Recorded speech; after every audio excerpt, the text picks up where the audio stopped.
fast forward from 15 to 2018, I didn't really do much at all besides read, right? Because I'm reading the Burr Strategy, a bunch of different books, Tim Grover, the Grant Cardone books, just everything, Med Milet, everything I could get my hands on.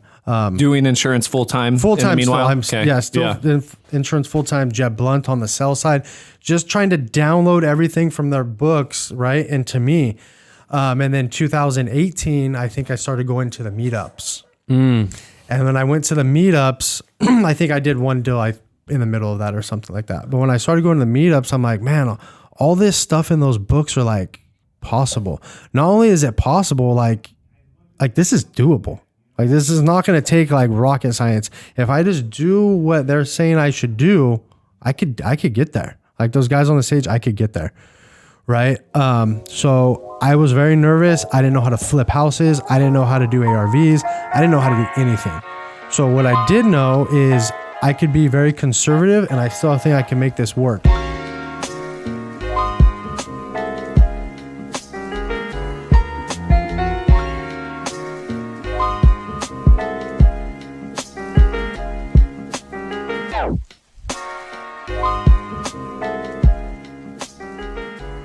All right, guys, welcome back to the Pursuit of Property podcast. Today, we are sitting with our good friend, Sam Eknoian with Alpha Investment Group. Dude, how are you doing today? We are pumped to have you on. I'm doing great. Thanks for asking. I'm extremely excited to be on, so thanks for having me. Before coming on, you said this is your first podcast? This is my first podcast. How many podcasts have missed this opportunity? Seriously? I feel like this was such a no-brainer to have you come on. Thank you. Talking before...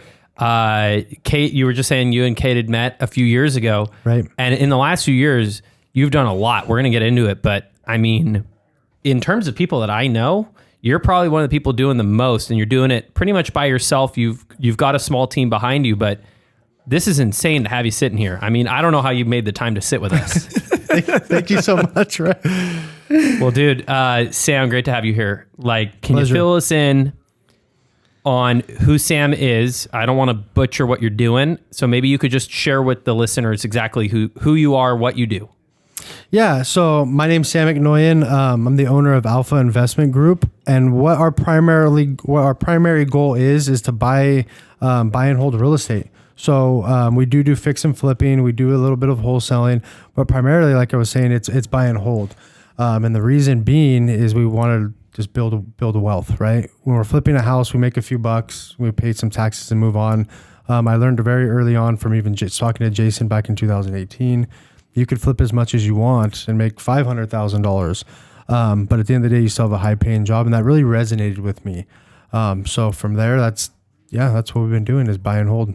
And you make a great point, right? Like with fix and flipping, with wholesaling, that short-term stuff, it makes a great high paying job. Right. So, but if your primary exit is majority buy and holds, where's your money coming from? Is it from the little fix and flips and wholesales that you're doing? Do you have another business you're working on? What does that look like for you? How are we funding the deals? Not only how you're funding the deals, but your lifestyle. Are you living on, is this like your bread and butter? Or are you working and dabbling in anything else? Yeah, that's a good question. So on these deals, on all of our buy and holds, I really just, every time we get money, I push it straight back into the business. I was just talking to actually my gardener earlier. I was giving him a check before I left, and he's like, well, man, you're like crushing it, dude. Like, are you doing anything cool? And I'm like, not really. And we go to dinner and take vacations. I think we're planning a Disneyland trip in September, and we're going to do that type of stuff. But nice. For any big purchase or anything, no, we take every dime and we push it back. I have been working with Debudio and Defendis as an insurance broker for quite some time. Since I got started, I've been in insurance since 2015, and that's kind of allowed me to build a lifestyle that I want, right? To make really good money. I get to pick my own clients. It's my own business within Debudio and Defendis. Mm-hmm. So the bigger I get on the real estate, which allows me to be more choosy on what insurance clients I take on, right? Are they large enough? Can I be a specialist to them? Can I be of service to them versus just getting quotes? So as that's grown, that's naturally helped my real estate portfolio grow. So they both kind of worked off each other. You know, my little brother and I had a conversation the other day, because he just got out of school and was talking about, man, like, where's all my money, blah, blah, blah. And I told him every rich person I know, rich being in parentheses, Sure. just different definitions, has usually at least one side hustle outside of their job. Yeah. It sounds to me like your main focus from 2015 for a period of time was selling insurance, and then you've done this investing on the side, and you already said you're not taking any money from it. No. So, I mean, like, where did you come up with that idea? Was it other rich people that you're trying to aspire to be like? Yeah. Was this new? So I'll kind of start from the beginning. So when I decided to go in insurance, and the funny story about that is my parents were just like everyone else, right? Go to school, Sam, get good grades, go to college, and you're going to be fine. Mm-hmm. So I said, okay, great. I always got good grades in high school, decent grades, but I really never was, it was never really, I don't know. I didn't see the real purpose of going to school for higher education. It's for some people, it wasn't for me. So even as I was getting good grades, I really never like read books or anything in high school. It's just like something wasn't clicking, right? And so when I went to college to impress my family, and I went to Fresno City for that first semester, I'm like, this just really isn't for me. So then just naturally, I'm like, I want to make some money. I have to make some money, right? So from there, I'm like, well, what can I do? So I talked to someone and ended up getting a job lined up as a teller at Bank of America, right? No way. As a teller at Bank of America. And I was making part-time. This was like right when I was like 20, like 25 grand, 30 grand. And I went to my buddy's party. It was his birthday party, 30th birthday party. And we were swimming in the pool, messing around, having some drinks. And I knew he had like, I could just tell from his lifestyle was big. He had money. And I said, Robbie, what do you do? And he's like, I sell insurance. And I'm like, how much money do you make? And he's like, 140 grand. And this was like back, like 140 grand was a lot. And I'm making 25. And I'm like, wait a minute, you're making all this money? He's like, yeah, I'm in insurance sales and I just help people. So I'm like, whoa. So that Monday I went back to B of A and I'm like, I know insurance agency owners because they make their deposits with me at Bank of America. So as I'm waiting on people all day long that next Monday morning, a lady walked in to make her deposit, which I knew she was the owner of an agency in Kingsburg. I said, hey, Erica, I'm looking to get into insurance. Can you help me out here? And she's like, I'll hire you right now. She's like, I love you. She's like, you're a people person. I'll hire you right now. So I was like, okay, great. So I put. And you're how old? I'm 20 years old at that point. 20 years old.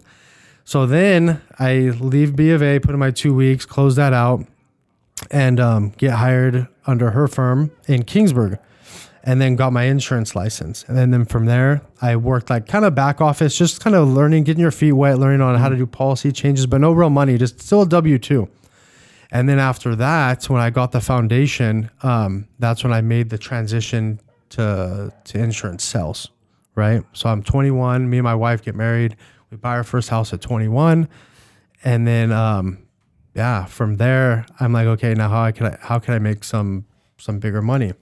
So I joined another firm like Debudio and Defendis, and I immediately hired a coach because in insurance or anything, people just want to shove a price down your throat. Like, here's a price.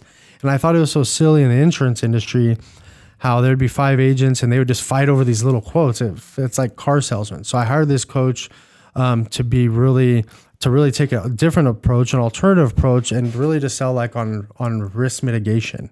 Like, let's put the number aside. How can I help better your company, your employees, your loss ratios? So when I hired him, he looked me in the eyes and he's like, I made this one mistake and I don't want you to make it. And I said, what is it?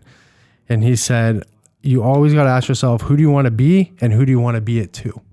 You want to be the guy that has 1,000 clients that makes no money and answers their phone all day because they're billing up by $10, or do you want to be known as the industry expert? And he's like, if you want to be the industry expert, I could show you how to do that. And he did.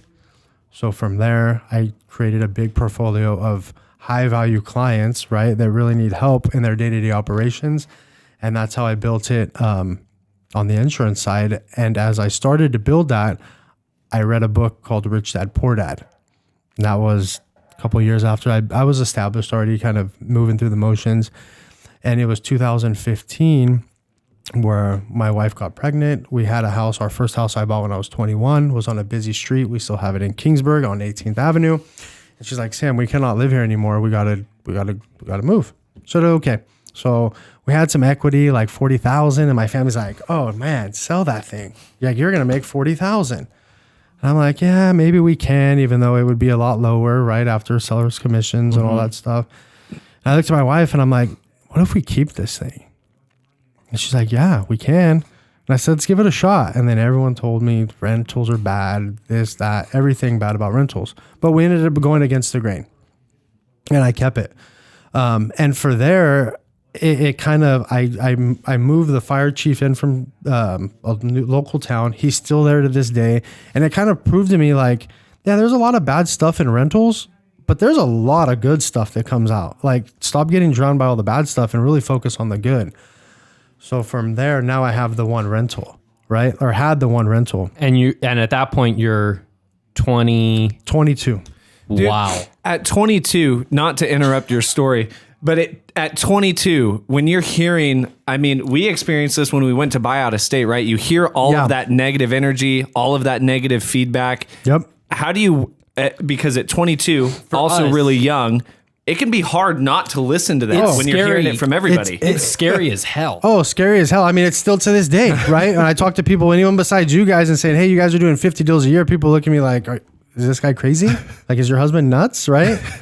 I think it was very important just to block the noise. And I think the book Rich Dad, Poor Dad helped me with that. And all the other, I went like from reading no books in my entire life to reading every night. I probably finished 3 books a month now, right? And it's just changed my mindset so much. Because sometimes I was like, when you hear that from your family, like, you shouldn't do this or shouldn't do that, it's kind of like almost hurtful, right? And then I was almost getting upset, and it wasn't until the point where I figured out it's not them really saying that. It's just the way that they were brought up, right? It's the programming. And right? It's their programming, and they're just wanting to be protective.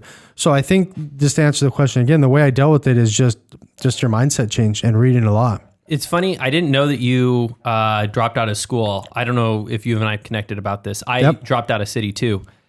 And it was the same. Yeah. It's not that I got bad grades. It's not that there was anything specific. It was just, I could tell it wasn't for me. And you get out and then you get into something that you like, right? Sure.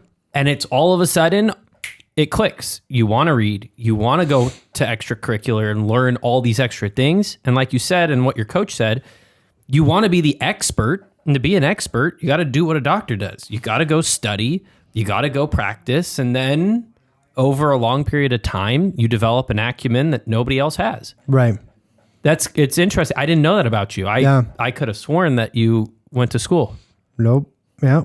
That's what we did. And then, so from there, we have one rental. And we've had, so from that point on when we bought, that was 2015. And then fast forward from 15 to 2018, I didn't really do much at all besides read, right? Because I'm reading the Burr Strategy, a bunch of different books, Tim Grover, the Grant Cardone books, just everything, Med Milet, everything I could get my hands on. Doing insurance full-time. Meanwhile, still. Insurance full-time. Jeb Blunt on the sell side, just trying to download everything from their books, right, into me. And then 2018, I think I started going to the meetups. And when I went to the meetups, I think I did one deal in the middle of that or something like that. But when I started going to the meetups, I'm like, man, all this stuff in those books are like possible. Not only is it possible, like this is doable. Like, this is not going to take like rocket science. If I just do what they're saying I should do, I could get there. Like those guys on the stage, I could get there. Right. So I was very nervous. I didn't know how to flip houses. I didn't know how to do ARVs. I didn't know how to do anything. So what I did know is I could be very conservative, and I still think I can make this work. So here's what I thought to myself. I have the money coming in for my insurance. I could save up $20,000 maybe once or twice, maybe 3 times a year. Let's put it into a buy and hold rental with the conventional loan. We're not trying to get fancy or do any burrs. And let's just see how it goes. So I did. So I did 1, 2, 3, 7, 8, right? And it took some time. But what it was doing to me is proving to me like the first rental was not a fluke. Like, this is good. And genuinely, when you do good to people, you're going to get good back, meaning the tenants, right? During COVID, we called all the tenants like, hey, I know it's tough. Do you need some groceries? You need anything? Just let us know, right? When you do stuff like that, it comes tenfold in return. So after that, then I started figuring and thinking to myself, man, I'm saving 20 grand and putting on these rentals. Now I'm maxed out of conventional loans. What else do I do? Plus before you jump, because yeah. I don't mean to interrupt your No, story. you're good. But explain what you mean when you maxed out your conventional loans, because people don't know what that means. Yeah. So as we started buying with my own personal money from my paycheck at my insurance firm that I get once a month, we got to a level where we could not utilize conventional loans. And what that means is one person could only use 10 conventional loans before you have to go to a different product, investor product, like a DSCR, a portfolio loan, interest only, something of that sort. But you could get to 10 houses using a very simple traditional way. Very, very simple method, conventional, and the rates are far better. Now looking back, just to add this in for the listeners, I maxed out my conventional loans fairly quickly, right? But they were all on single family. So now looking back, I'm always analyzing like, what could I do better? Even right now, what could I do better, right? I probably would have bought 0 single families houses. If you gave me that same shot right now, I would buy 0 single families with those conventional loans. I would buy probably, because I think it's up to 4 units. I could be wrong. Double check me. Yeah, it's 4. Okay. So then I would buy all 4plexes, right? Even if I had a single family deal come to my plate, I would rather take, if I was back then, a DSCR loan, a little higher rate on that single family, just to save those conventional loans. I call them like golden tickets now, right? Don't waste those golden tickets on anything. Buy something very, very good that's really going to cash flow for you and your family. We've wasted 6. I know. And I was even going to say that, is it 6? Well, you've only wasted 5. 6. But we're on both, and that takes 1 from each of us. Yeah. So we each And that's are even a in good 5, reminder and for then us. my primary, I'm out 6. The only benefit is Kayla, right? And this is important to know, if you have a spouse who's working, They can your maximize spouse can all get 10. 10 as well if Yes. you don't go on together. Yep. So a lot of creative stuff. Yeah. Golden tickets, I like that. Yeah. Yep. Dude, So, go ahead. well, I stopped him in the middle of it. You were Yeah. talking about, you got to your 10, then what happened? So then I got to 10, I was maxed out. And at that point, it was just me saving like that 20 grand, right? Every couple months, 20 grand, or every 6 months. It depends on what we had going on. We have What your kids deal at this flow point, was, yeah. what the deal flow was. Basically, every time I saved 20 grand, we would get a deal. So then I'm like, man, like this is working great. It's cash flowing great. Like, we're fixing a little bit of, problems with the properties, electrical here or plumbing here.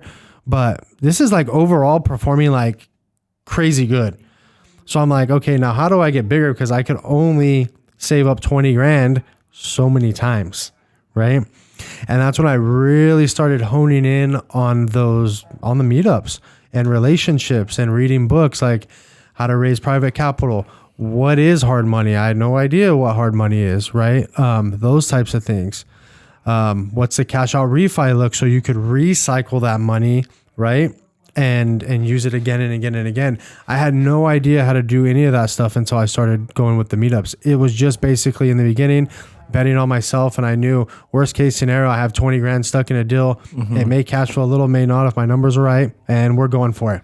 And that's what I was going to ask too, focusing on that term cash flow, right? Because a lot of people, a lot of feedback is, especially buying in California or buying in our local market, is that it's almost impossible to make anything cash flow. So break it down for us, your investment strategy when you're utilizing your golden tickets to get to these first 10 rentals and you're putting this, 20,000 down or 20% down, whatever it is.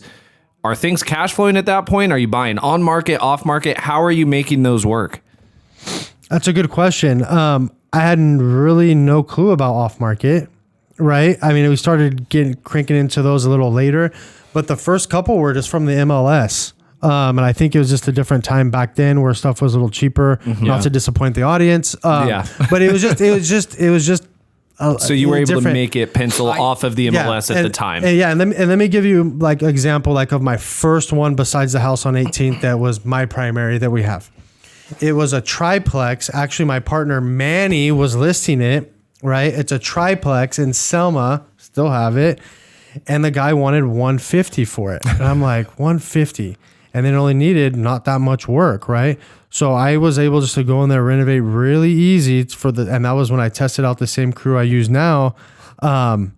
Yeah, so it was very easy. I rented the front one for $1,100. It was a 2-run, and then the other ones for $900 and $900. They were 1-bedroom studios. So if you look at the cash flow on that, yes, we left the down payment in the deal, but I think still to this day that deal cash flows like $1,400 right off the MLS. Well, man, I am sitting here because you said you bought this one. What year did you buy that? That triplex came in 2020. Oh my! And right now, for the listeners who don't know the Selma market and don't know how this all works, that building right now would easily sell north of 330. Oh yeah, 350. It brought about 350. The new Selma deal we picked up last week, we got an internal valuation, I think at like 345, somewhere around there. Yeah. So I mean, on top of cash flowing 1,400, you also wrote off depreciation, certainly, and you have all this appreciation, and it's 4 years later. How much did you leave in the deal? I think our down payment on that one was about like, I think we ended up putting like 40. Oh, for some reason, 40,000. yeah. I don't know why, but for some reason that's been about. And about in a 40. couple of years, I mean, That's already returned you've it not back. 10x'd it, but Yeah. almost. Yeah. I mean, just crushed. Yeah. So that was another deal that just showed me like, man, this is so possible. It's not like those guys at the meetups that are just doing these crazy things. Like anyone could do it, man. Right? Anyone could do it. Or these people in these books, they're not like rocket science or superheroes. Anyone could do it. And you're like us. You're not coming from a family who owned a ton of real estate or who were encouraging real estate investing. No, they were all three of us had families say, "Oh my, don't do." And it's like, I mean, this is not rocket science, like you keep saying. I mean, it's not like you're some mega genius. You're a smart dude. You're calculated. I can say that from experience. But I mean, it's just kind of math. It wasn't hard to figure out. Yep. Yeah. And then, so from there, we kept doing MLS deals that made sense. There was a few times I would stumble on a deal. This happened in a house in Selma again. It was on the MLS. It was $100,000. So I'm like calling on it, like, what is going on? Right. It was pending. It went off the market. I saw it never closed.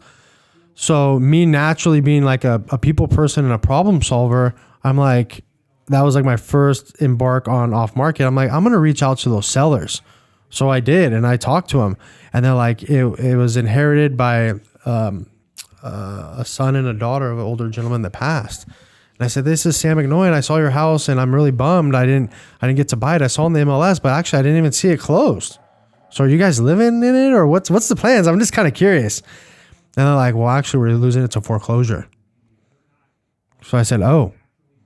I said, well, if you have 5 or 10 minutes, maybe I can meet with you. Maybe we could try to figure out a win-win, right? Let's work together on this.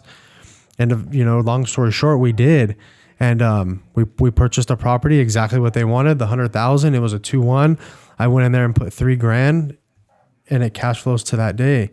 And you save them from foreclosure. And we saved them for foreclosure. Which, I mean, if you're in a position where you're going to lose the house or sell it and make $100,000, it's kind of a no-brainer.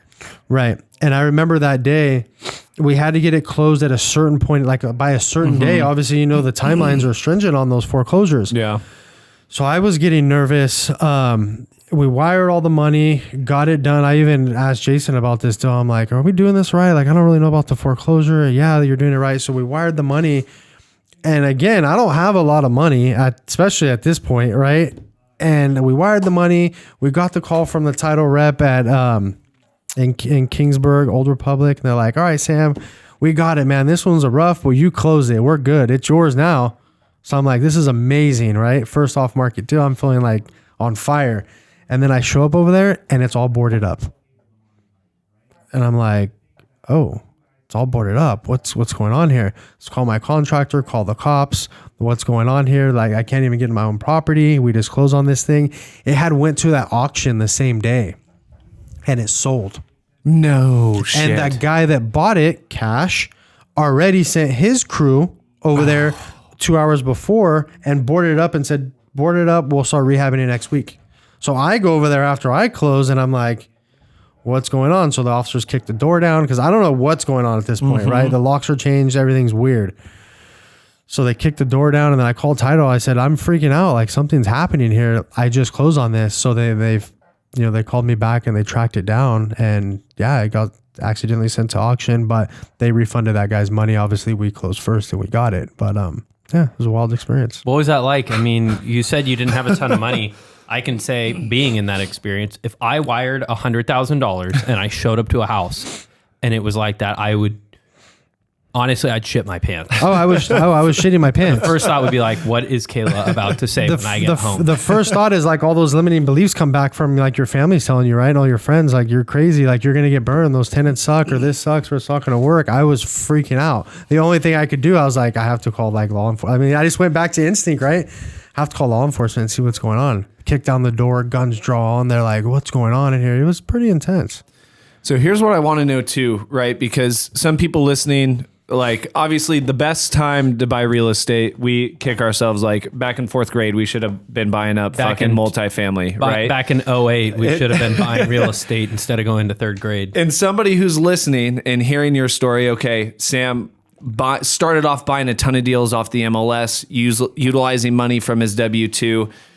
Somebody might be sitting here listening or watching and going, well, that's not realistic now, right? Prices are through the roof. Maybe a deal can trickle through the MLS here and now, every now and then. How can they replicate buying deals if they're in a similar position? Maybe they have that W-2 or income coming in from somewhere else, but maybe the situation's a little bit different and they can't get started the way you did. I think what I would do, I think it just comes down to the grit. Like, if you want something bad enough, you're going to get it. Like, for me, to this day, I watch zero TV. And when I'm home, like, my TV time is like scouring the MLS or scouring off market deals or following up with like my connections, right? So I think there is still to be had. There's still deals out there on the MLS. We just picked up one this morning, right? So they're there. You just have to find them. You have to get creative. You have to run your numbers different. If it's a 3-1 for 170, yeah, maybe not work on the cash flow, possibly. But if it has a nice garage and it's on the alley and it has already entrance, maybe you could put the rehab money for an ADU. They would cash flow $1,000, right? That would net maybe 500. So I think I would just put the limiting beliefs aside and put yourself around people that are doing it, right? And go from there. There's definitely deals on there. And for any listener, I'll also say Sam's like a fantastic end buyer. And you've developed relationships with people that find off-market deals, right? Yes. Including ourselves. I'll just share that we bought a property, and Sam, being the guy who doesn't go on TV, called me at 9:00 at night and goes, here's my price. It's funny that you say sorry. I was not upset. I didn't answer, but I knew that you're calling me about this Instagram story, and I knew the first person I'm going to call tomorrow morning is going to be Sam. And sure as shit, Sam bought the property. We're in contract right now. And my own limiting belief would say, I mean, I have the contract, right? Obviously I could buy it. I said, I can't make it work. And here's Sam, who's not buying bad deals, and Sam can make it work, right? So just like in 2018, nobody was telling you, oh, it's easy to buy rentals. It's the same now. And in 10 years, we're going to look back and go, damn, I wish I bought shit in 2024. And people ask me right now too, like, are you buying more? Are you waiting for interest rates to drop? The best time is now. I promise you, I would rather buy a house, and you guys could agree, I would rather buy a house at 8%. And if it cash flows at 8% investor rate, yeah, when it's time to refi and I do one big investor portfolio loan refi, or even if they're by themselves, it's going to be a good day. Sam, what does it look like when you go? How many properties do you have now? 40. You have 40. It's 2024. You started in 2018, really. So in 6 years, you own 40 properties. How do you go from owning 40 properties at varying rates, because you've bought them from when the rates were super low to now? How do you take this money now and put it into a big portfolio loan? Is that what the plan is? Take all of them and put them into a big portfolio loan? All the ones that are at these higher rates. Is that what you're planning on doing? That's what I'm planning on doing. And how does that even work? Do you go to like a commercial lender and you bundle them all together? Yeah, you can go to a commercial loan and bundle them all together. I think Kiavi, I'm in talks with Julius actually right now. They have some products that are pretty sweet for investors like us that they could handle that capacity. And what value does that bring other than just lowering the rate? Lowering the rate will give you more cash flow. Definitely, number one. For us, it just makes everything easier because even at right now, I mean, 40 mortgage payments and you miss one, that's gonna hurt you big time. Yeah, so it's even, a lot to manage. Even just balancing those.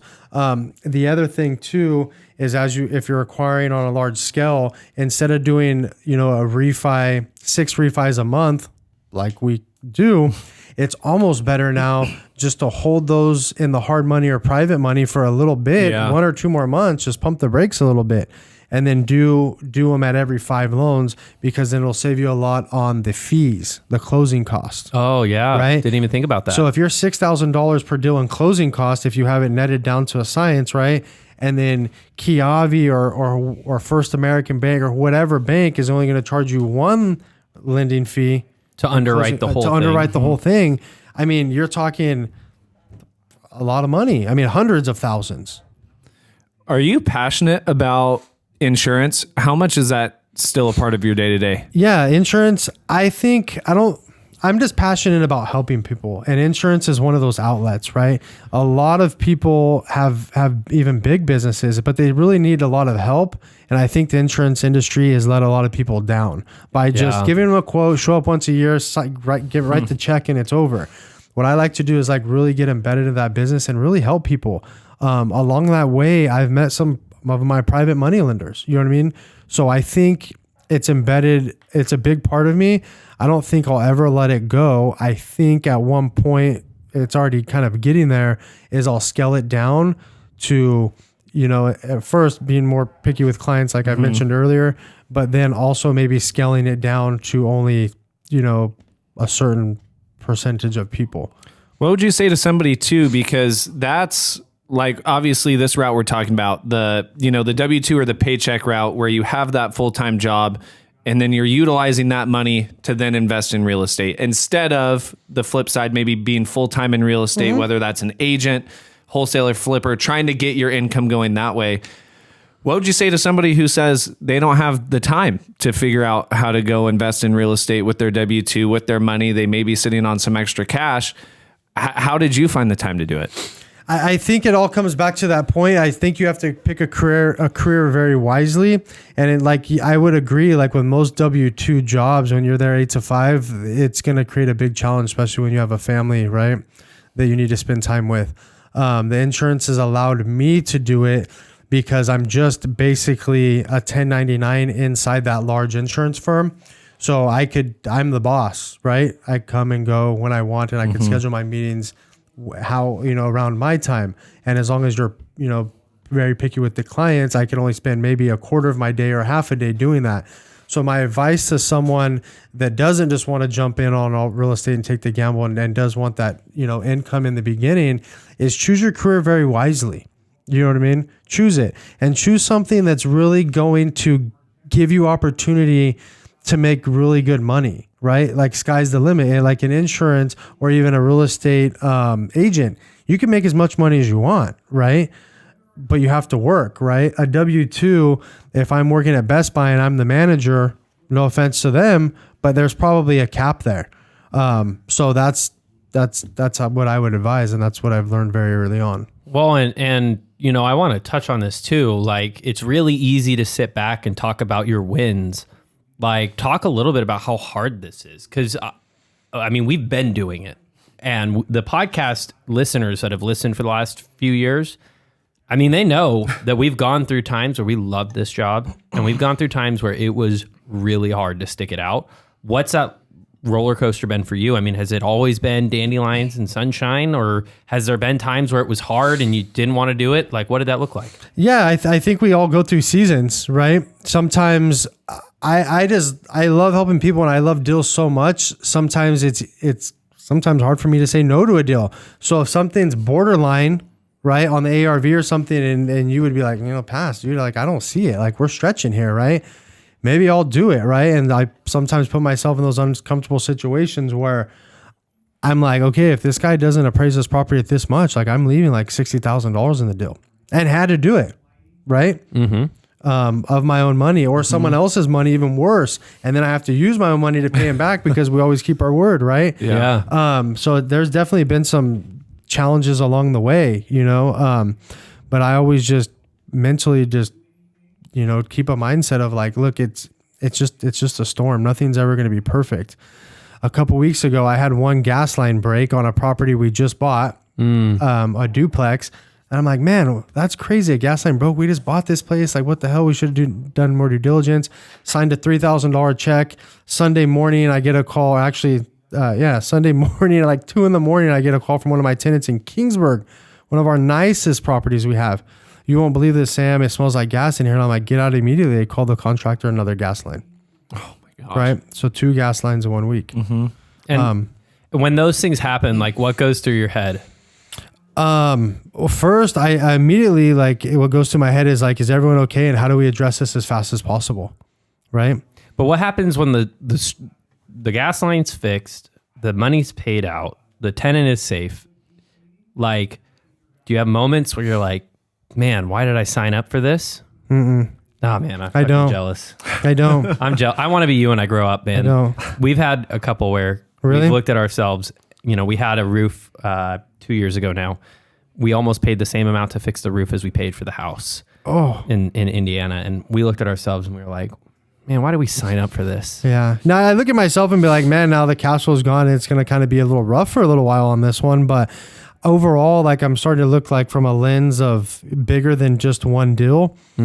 So I'm like, okay, yeah, it's going to be a little rough on the cash flow on this one. But look at all the benefits it's still providing. You know what I mean? This house was a stepping stone to that house, and that one was a stepping stone to this one. So let's just move on. Another tough one was the other day we lost money on a deal.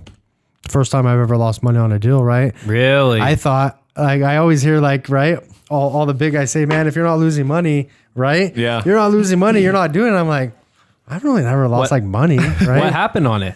So we had just bought a house in Selma. Foreclosure. The guy didn't have PG&E, $10,000 PG&E bill. So we bought it off market, paid him out of escrow $60,000, which we had to be very careful of doing on that one. But that's just the way we had to work it.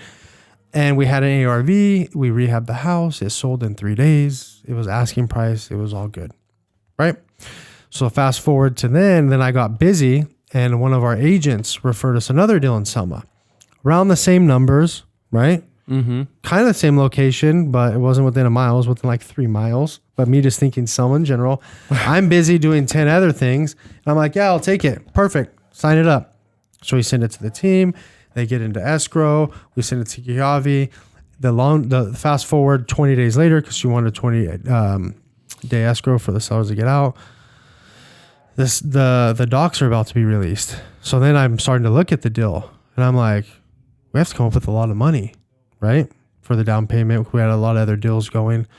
And I'm like, why do we buy this deal? It's because I didn't analyze the ARV. The ARV changed from neighborhood to neighborhood. And I was just quickly analyzing it from the ARV that I just flipped a house and made a lot of money from, right? So we had 2 options. Don't sign the deal and let our partners down, our relationship, our agent, and that seller that I personally walked and talked to that happened to know my family from church. Do that or do the deal. So I did the deal. So we still signed it, knowing going into it that either A, we're going to have to rehab this thing for $70,000 when my typical rehab's $40,000. The house is old. The ARV is unlikely, to come in where we need this to come at. So this is going to be a rough one. So I called Scott to see kind of what his thoughts were, right? You remember that one? Yeah, I remember this house. 2050 Merced Street. So we ended up collaborating and I took Scott's advice. We just put it strictly on the MLS without doing anything for $285, which would make us a few bucks. Nothing. I mean, I'm talking, Nothing when crazy. I say a few bucks, maybe a couple grand, dude. At this point, we're just trying to get out of the deal here. Yeah. So we put it on and right away, boom, we get an offer for $285. I'm like, wow, we're getting bailed out. Like, this is perfect. This was the last update I got, so it's interesting. This to hear is perfect. I even called Scott. I'm at my kid's open house. I'm Scott, you're not going to believe this. Remember that deal we talked about? I just got a full price offer. We're good, dude. And my exact response was like, well, shit, I've been wrong enough times that I mean, I hope it goes through, bro. Like, that's sick. Yeah. So then fast forward, they look at the house and I get a call. Everything's kind of slow, right? Because That's always a warning sign. They drag their feet and it's like 10 to 12 days in. And I get a call they're backing out because of financing. So I said, okay, cool. Because they had like a TIN loan or a different I-10, yeah. I-10 loan. So me, problem solver, I said, okay, that's no worries. Do they want the house? Yeah. I said, okay, cool. I'll hook them up with my lender and we'll get them taken care of. Right. So she's like, let me call you right back. Let me call the agent. She calls me back. She's like, yeah, no, they don't want the house. They're backing up. So I said, okay, fine. So we put it back on the MLS, get an offer accepted for $275. Now we're basically breaking even. So I'm like, accept it. Let's go. Fast forward to that, kind of drug their feet, go to do inspections. The AC is not working. The heater's not working. And the inspection report comes back that there's no power in the house because a transit or someone must have cut the power. So now I got to pay for that to get fixed. So we did. And then they wanted to negotiate $15,000, which we were going to probably lose pretty bad on that deal. So I talked to my partner about it and I'm like, man, what do you want to do? Like, we should just fix it. And get it done. Let's close it. And he has an agent hat. So it's kind of good. I have my investor hat. He has an agent hat. He's like, no, he's like, we're going to tell them we're reducing it $5,000 so they could walk away, period. That's it. And I was like, are you sure, dude? We're going to lose a lot of money on these holding costs. If this doesn't push through, he's like, we'll figure it out. So they ended up taking the $5,000 price reduction and we closed it 3 days ago. How much did you lose? $10,000. What did that prove to you when you lost $10,000? So that proved to me like we just sometimes in real estate it can be so exciting and so fun and it moves so fast and that's great. But really what we need to do is just slow down. Just slow down. I mean, that honestly, that would have took me 10 minutes to review. Mm-hmm. I mean, I jumped on there with you and before I even said anything, you already knew the numbers. Yeah. Yeah. So it's just important just to slow down. You know what I mean? But I think it also taught me an important lesson too. Number one is slow down. Number two is I could have got mad about it and I could have got sad about it. And as crazy as this sounds, we just had the call like 2 days ago with my partner. He's like, man, Sam, we just lost $10,000, but you know what the cool thing is? And I'm like, what? He's like, we would have cried over this like a year or two ago. And he's like, I really don't care. He's like, now we look at deals from a 50-deal basis. He's like, yes, we're responsible. And yes, we want to make money. But if this house loses $10,000 and the other one makes 50, we're up 40 and we're still moving. Mm-hmm. Right. So and that was the end of the conversation. Yeah, we lost $10,000. It's over. Congratulations to your new home, to the buyers. And we moved on. And since then we bought a few more deals. So we're good. I love that. I know we've had those same conversations where honestly we celebrated one where we both had to fork up $6,000 each. Yep. Yeah, we celebrated. And I remember I called my dad, he was the lender on it. And I said, Dad, I just sold this. Like, Cade and I just wired the money to title. And he was like, you wired the money to title? And I'm like, yeah, we lost kind of bad on this one. And he was like, why are you in a good mood? And I'm like, because we're done. Yeah. And like, I mean, we had the money to pay it. Oh. Like, what a blessing that we had enough money to pay it. And we got out of a deal that we made a mistake on. And we still have others that make money. Yeah.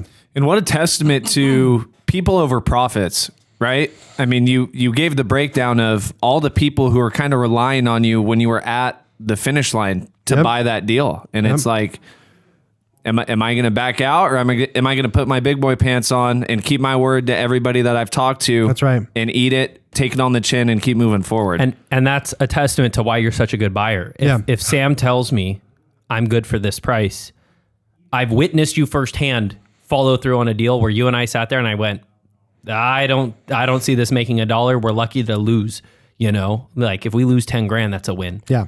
And you follow through on it. And it's the same call we would have had to make. But it's easier when I'm not the one actually stroking the check. Yeah. Yeah. Well, I appreciate those words for sure. The two biggest things for me in this business, and this for your listeners too, that's helped me is definitely you always got to keep your word regardless. I don't care if you lose 100,000, whatever the number is, keep your word. Number one. And then number two is just generally help people. And I think dating back to all the insurance and B of A and now real estate, if you genuinely help people, everything else will fall into place. So if you're new, just raise your hand, go help people. Hey, I'm new. How can I help you? Can I run MLS deals for you? Can you show me how you run your calculator? And I'll look at the MLS and I'll send you deals and maybe we can make a deal. If I bring you a deal or something, maybe we could 50-50. If I bring you an MLS deal or even an off-market deal, you fund it, I brought it type of deal. So there's so many other ways to do it. And that's what I preach all the time. You got to help people. And when you help people, stuff comes back. And I tell sellers that all the time. One of our biggest acquisitions came from 6 single family houses in Hanford. That wasn't that long ago. We're actually in escrow for like the last piece of them. There's the last 2. That one came from one of my best friends from Selma playing baseball right before I moved to Kingsbury. He saw me on social media. Hey, Sam, you're doing a lot of deals. What are you doing? Opened up the playbook and I said, probably the first thing I could do. I don't know if it's going to work or not. I can tell you what I'm doing. Go get some cold callers. And I'll put you in a group message with the owner of the cold caller company and get some cold callers.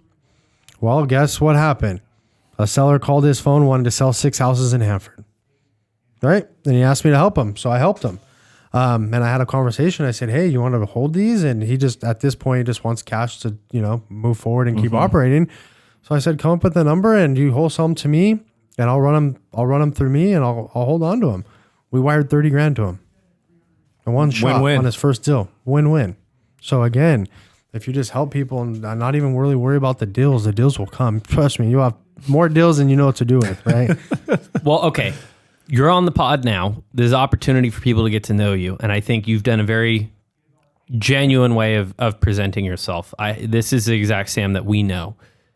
For the people on the other side of the camera who don't know how honest and how helpful you are, how do they connect with you? Either to ask how they can help your business, to bring you deals, or to connect with you in any way. What's the best way for them to reach you or follow you? Yeah, the best way to connect with me is probably through Instagram. So Sam_Eknoian. Just send me a DM. I've opened up all my Fridays from here until the end of the year to meet with people, and I give back 100%. Any questions, come with a list of questions and you'll have answers. So I'm meeting with people every Friday, or DM me my personal cell phone number. I'll give you that too, and you could text me and we could set up a date. And again, I'm truthful when I say if you need help, I will help you. Guaranteed. Dude, you've shared a ton of key pieces of advice, from keeping your word, from finding that coach or mentor, to focusing in and just doing the work, right? And not giving yourself excuses. Yep. A lot of our listeners and people watching are people who may have a deal or two under their belt, or have no real estate experience at all, but have that desire, have that interest. Good. Maybe they're picking up those same books you read. Yep. They're tuning into this podcast, listening to guests like yourself. Anything you haven't shared or touched on that you would tell that person behind the camera who's listening and watching and getting inspired by your story? I would say if you are doing those things, that I did, and, reading those books and doing those types of things and hiring coaches, just take the action. Just take the action. Sometimes I think people worry about how you're going to get to point C before you even figure out how to get to point B. Just do it. Just put your foot on the gas. Just take your first step. Do whatever you got to do. I think the real estate investor community is so amazing, and everyone gives back in tenfold. It's so easy now just to literally DM a guy like Jason or guys like you or whoever you want. Or guys like you. Or me, and just connect, and you'll get the response, and we'll literally download our playbook into you.